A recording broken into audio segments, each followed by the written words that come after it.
বাঁকুড়ার ওন্দা ব্লকের চিঙ্গানি ও সোনামুখী ব্লকের মানিকবাজারের পর ফের চিঙ্গানি গ্রাম পঞ্চায়েতের দলবদলু এক পঞ্চায়েত সদস্য ফিরে গেল গেরুয়া শিবিরে। তারাপদ পাল নামের ওই পঞ্চায়েত সদস্যের শরীরে গঙ্গাজল ছিটিয়ে ফের নিজেদের ঘরে তুলে নিল বিজেপি।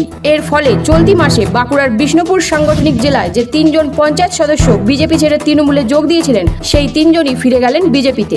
চলতি মাসের গোড়া থেকেই বিজেপি ছেড়ে একের পর এক মোট 3 জন নির্বাচিত পঞ্চায়েত সদস্য যোগ দিয়েছিলেন তৃণমূলে, কিন্তু তাদের কাউকেই কার্যত ঘরে ধরে রাখতে পারল না ঘাসফুল শিবির। গত 11 সেপ্টেম্বর তৃণমূলে যোগদানের মাত্র কয়েক ঘন্টা পরেই ফের বিজেপিতে ফিরে যান চিঙ্গানি গ্রাম পঞ্চায়েতের নির্বাচিত সদস্য গণেশ মল্ল।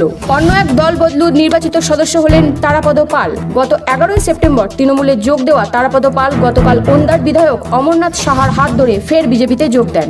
গায়ে গঙ্গাজল ছিটিয়ে তাকে শুদ্ধ করে ফের নিজের ঘরে ফেরায় গেরুয়া শিবির। তবে ওই পঞ্চায়েত সদস্যের দাবি তাকে ভুল বুঝিয়ে তৃণমূলে যোগ দিতে বাধ্য করা হয়েছিল। এই সমস্ত কিছু দেখে বিজেপি বিধায়ক অমরনাথ সাহা বলেন, ওরা প্রকৃতপক্ষে বিজেপি করে, বিভিন্ন লোভ দেখিয়ে ওদের নিয়ে যায়, নিরীহ মানুষ ওরা। এরপর তার সংযোজন, এখন তো ঝাড়ফুঁকের যুগ, তাই ব্রাহ্মণের ছেলে হয়ে একেবারে গঙ্গাজল ছিটিয়ে ঘরে ফেরালাম। তৃণমূলের পাল্টা দাবি দল বদলু ওই পঞ্চায়েত সদস্যকে প্রবল চাপ দিয়ে বিজেপিতে ফের যোগদানে বাধ্য করা হয়েছে।